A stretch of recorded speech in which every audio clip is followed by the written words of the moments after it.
आप सभी प्यारे विद्यार्थियों का मेरे चैनल पर हार्दिक स्वागत है। मैं अनुष्का सिंह आज आपको बीए प्रथम वर्ष प्रथम सेमेस्टर एजुकेशन यानी शिक्षा शास्त्र का द्वितीय प्रश्न पत्र क्वेश्चन देखते हैं। वैसे द्वितीय और प्रथम प्रश्न पत्र में एक चीज़ कॉमन है कि कुछ क्वेश्चन आपके कॉमन हैं, जैसे कि वैदिक कालीन शिक्षा, ये दोनों में कॉमन है। ठीक है, तो इसका आप प्रश्न देख सकते हैं कि एग्ज़ाम में आपको कैसे लिखना है। मैं ऐसे ही एग्ज़ाम में लिख के आई थी, मेरे अच्छे नंबर आए थे और ऐसे लिखा भी जाता है।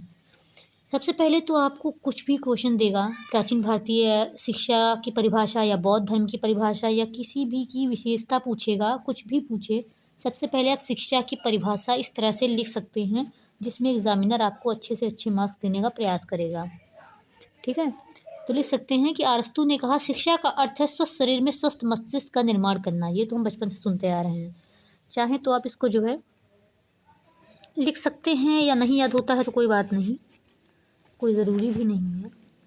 विवेकानंद ने कहा शिक्षा मनुष्य के अंतर में निहित देवीय भाव की अभिव्यक्ति है। ठीक है, उन्होंने थोड़ा सा रिलेट कर दिया धर्म से। प्राचीन भारतीय शिक्षा की प्रमुख विशेषताएं, ये आता ही आता है, इसको आने से कोई नहीं रोक सकता पेपर में। ठीक है, हम नीचे बात करते हैं, थोड़ा दिख रहा है। प्राचीन भारतीय शिक्षा की प्रमुख विशेषताएं कुछ निम्नलिखित हैं। विद्यारंभ संस्कार। ठीक है, तो पहले हम हेडिंग देख लेते हैं। हेडिंग्स आप लिख लेंगे, अगर एक पेज पे सिर्फ हेडिंग्स लिख लें तो आप उसमें बना बना के भी लिख देंगे तो इतना एग्जामिनर नहीं चेक करता है। विद्यारंभ संस्कार, उपनयन संस्कार, शिक्षण विधि, और इसके बाद में निःशुल्क और सार्वभौमिक शिक्षा। इसके लिए मैं हेडिंग के लिए मैंने अलग से इसके नोट्स बनाए हैं, दिखाती हूँ।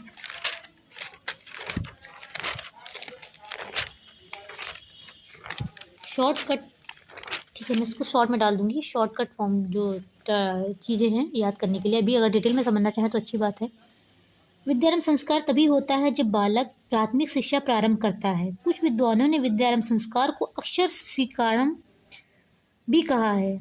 सर्वप्रथम, अब इसी चीज़ को नोट कर लीजिए, मेन पॉइंट्स बाकी बना के लिख लेंगे। सर्वप्रथम बालक सरस्वती, विनायक यानी गणेश जी तथा अपने परिवार के देवताओं की उपासना यानी कि कुल देवी की उपासना करता है और तत्पश्चात गुरु उसे वर्णमाला के अक्षरों को लिखना सिखाता है। ठीक है, डॉक्टर वेदमित्र ने इस संस्कार के बारे में लिखा है कि यह संस्कार 5 वर्ष की अवस्था में होता था और साधारणतः सभी जातियों के बालकों का होता था। यानी कि यहाँ पे कोई नहीं है कि ब्राह्मणों का होगा या क्षत्रिय का होगा, धीरे धीरे ये सभी जो है जातियों के लिए मान्य हो गया। और अभी भी हम देखते हैं ज़्यादातर कुल देवी के मंदिरों में ये संस्कार होते हैं। विद्यारंभ संस्कार नहीं, पर उपनयन संस्कार होता है। उपनयन संस्कार उस समय होता था जब बालक गुरु के आश्रम में वैदिक शिक्षा प्रारंभ करता था। उपनयन संस्कार का शाब्दिक अर्थ था पास ले जाना। बालक को शिक्षा प्राप्ति के लिए गुरु के पास ले जाया जाता था। गुरु उसे सर्वप्रथम गायत्री मंत्र, सावित्री मंत्र का उपदेश देता था। उसके बाद बालक की शिक्षा प्रारंभ होती थी। अब हम बात करेंगे शिक्षण विधियाँ। ये प्राचीन भारतीय शिक्षा की विशेषता थी, यानी कि अभी के बारे में बात कर ही नहीं रहे हैं, हम बात कर रहे हैं प्राचीन भारतीय यानी कि पुरातन समय की, जब आश्रम होते थे। ठीक है, तो शिक्षण विधि हो गई। शिक्षण विधि प्राचीन काल में मौखिक होती थी। आजकल के ज़माने में हम लोग लिखते हैं, परीक्षाएं होती हैं, परंतु पिछले ज़माने में हमारी परीक्षाएं मौखिक होती थी। अगर आता है, जैसे वाइवा होता है इस समय, वैसे ही होती थी। ठीक है, विद्यार्थी अपनी आशंकाओं को गुरु के सामने रखते थे और गुरुजन उनकी समस्याओं का समाधान करते थे। वाद विवाद, प्रश्नोत्तरी विधि और शास्त्रार्थ का उपयोग किया जाता था। अग्र शिष्य प्रणाली विकसित थी, यानी कि अग्र शिष्य प्रणाली यानी कि जो विद्यार्थी पढ़ने में ज़्यादा बुद्धिमान होता था तो शिक्षक जो है कभी कभी उससे पढ़ाने का आग्रह कर देता था, जो कि निम्न छात्रों को बुद्धिमान छात्र गुरु की अनुपस्थिति में या समय मिलने पर पढ़ाते थे।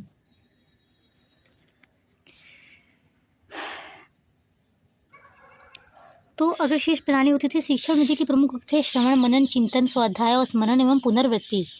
ठीक, अब निःशुल्क और सार्वभौमिक शिक्षा की बात की जाए, क्योंकि आज भी इस समय में ये भी चलती है, वो पुराने समय में भी चलती थी। चलो, तोता बोल रहा था चीज़ याद आई। पंख होने से कुछ नहीं होता, हौसलों से उड़ान होती है, मंजिल उन्हें ही मिलती है जिनके सपनों में जान होती है। तो 2 घंटे भी आप दिन में पढ़ते हैं तो आपके अच्छे नंबर आ सकते हैं। सिर्फ कहने की बातें हैं। लास्ट टाइम भी आप अगर वीडियो देख के सुन लेते हैं तो सुनने देखने से भी चीज़ें याद होती हैं बजाय कि आप पढ़ रहे हैं। प्राचीन भारतीय शिक्षा। प्राचीन भारत में शिक्षा निःशुल्क होती थी। शिक्षा समाप्त होने पर प्रत्येक छात्र अपनी इच्छा अनुसार गुरु दक्षिणा देते थे। उस दक्षिणा में धन, भूमि, पशु, अन्य कुछ भी दे सकते थे। ये बहुत बढ़िया विधि थी। आजकल के समय में क्या होता है, अगर आपके पास पैसा नहीं है, आपकी पढ़ाई रुक जाएगी, आप घर में बैठ जाएंगे, बर्तन मांजने लगेंगे या आप कोई छोटी मोटी फुटकर दुकान खोल लेंगे, आपकी पढ़ाई नष्ट हो जाएगी। पर पिछले समय में ऐसा नहीं था। अगर यही व्यवस्था अब भी लागू हो जाए तो बहुत अच्छी बात है, परंतु ऐसा नहीं होता है। सरकार चाहे तो पूरा अन्य कोष हर विद्यार्थी के पढ़ने का दे सकती है, परंतु वो ऐसा नहीं करती है।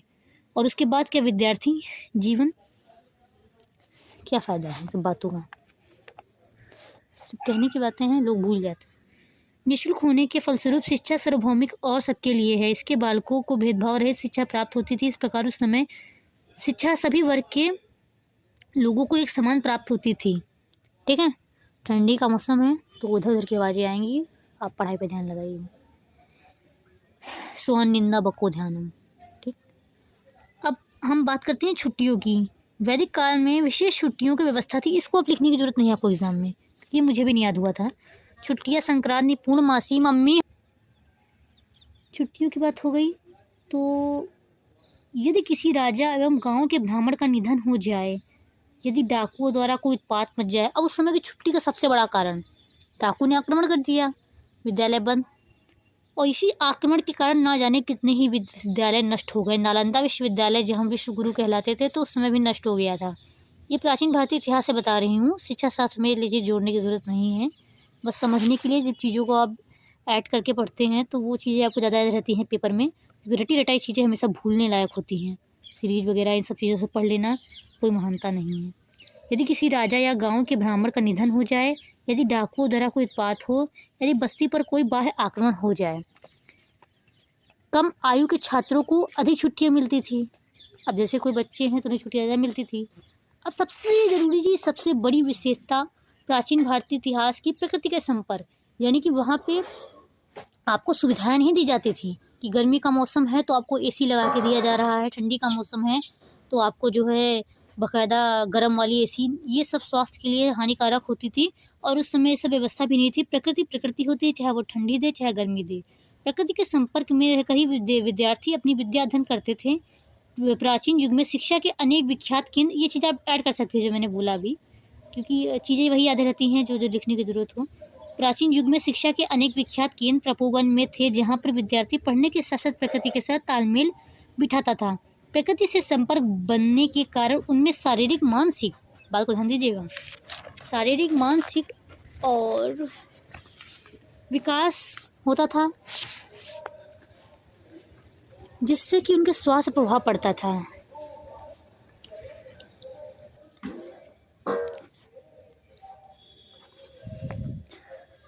तो तपोवन में भारतीय संस्कृति और सभ्यता की झलक देखने को मिलती थी। गुरु शिष्य संबंध सबसे ज़्यादा महत्वपूर्ण, शुरुआत की बातें बकवास निकल गई थोड़ा, सबसे ज़्यादा महत्वपूर्ण था गुरु शिष्य संबंध। आजकल के समय में क्या है, इतना शिष्य गुरु में संबंध नहीं होता था। पिछले समय में पिता के समान गुरु होता था, यानी प्राचीन काल में गुरु शिष्य संबंध में अत्यधिक समीपता व मधुरता थी। गुरु को मानस पिता माना जाता था। गुरु अपने शिष्य को अपने बच्चों की भांति रखते थे। इसके लिए आप पुराने रामायण और श्री कृष्ण देख सकते हैं। उन्हें अपने पिता के समान मानते थे, उनकी आज्ञा का पालन करते थे। गुरु अपने शिष्यों के प्रति पुत्र सा व्यवहार करते थे, इसीलिए शिष्य को मानस पुत्र कहा गया। गुरु और शिष्य पारस्परिक स्नेह, सम्मान याद रखिएगा, सम्मान और कर्तव्य की भावना से युक्त थे। मेची क्षणगुप्त ने अपने काव्यों में ये भी लिखा कि वर्तमान समय में गुरु शिष्य नहीं रह गया और गुरु गुरु नहीं रह गया। कुछ शिष्य गुरु ऐसे हैं जो गुरु लायक नहीं हैं और कुछ शिष्य ऐसे हैं जो शिष्य कहने लायक नहीं हैं। तो ये अपनी अपनी बातें हैं, इसको यहाँ पे ऐड करने की ज़रूरत नहीं है। बाह्य नियंत्रण से मुक्ति। प्राचीन भारत में शिक्षा बाह्य नियंत्रण से मुक्त थी, यानी कि ऐसा नहीं था कि सरकार चलाएगी, राजा चलाएगा, राजनीतिक दल चलाएगा, किसी भी प्रकार का कोई वो नहीं था। गुरु चाहता था, पढ़ाता था, वो खुद धन नहीं लेता था। ये बहुत अच्छी बात थी और यूट्यूब के माध्यम से आप देख सकते हैं कि ऐसा बिल्कुल भी संभव है, क्योंकि यहाँ पे कौन सा धन मिला जा रहा है हम लोगों को। प्राचीन भारत में शिक्षा बाह्य नियंत्रण से मुक्त थी। ठीक है, दूसरी तरफ देखा जाए बाह्य नियंत्रण से मतलब बाहरी सांसारिक दुनिया भी है मोह बंधनों से मुक्त थी, यानी कि एक तरह से जो हमारा भोजन है भोजन पे प्रभाव नहीं पड़ता था, भोजन हमारा स्वस्थ रहता था, फल और कंदमूल यही भोजन का आधार थे, मसालेदार युक्त भोजन भी नहीं था जिसकी वजह से हम शारीरिक रूप से मानसिक रूप से स्वस्थ रहते थे। ठीक है, अब बात आती है आगे दंड की। प्राचीन भारतीय शिक्षा में दंड छात्रों को दंड देने की प्रथा थी। दंड के रूप में उन्हें उपवास दिया जाता था। दंड सामान्य होते थे और दंड व्यवस्था का आधार आत्म सुधार था। मनु का विचार है कि समान रूप से जो दंड दिए जाते थे वह कठोर नहीं होते थे। ठीक है, अब आजकल के विद्यालयों में मैंने मार खाई है, तो ऐसे सीट पे खड़ा कर देना, बच्चों को छड़ी छड़ी पीट देना, ये दंड पहली बात बहुत से लोगों ने इस दंड का विरोध किया, उस समय में भी था और इस समय भी नहीं होना चाहिए। इसे दंड देने से बच्चे पढ़ने में तेज नहीं होते हैं, ये सब मूर्खता है। समापवर्तन संस्कार, आवश्यकता के अनुसार ही दंड देना चाहिए, आवश्यकता से अधिक दंड नहीं कहलाता।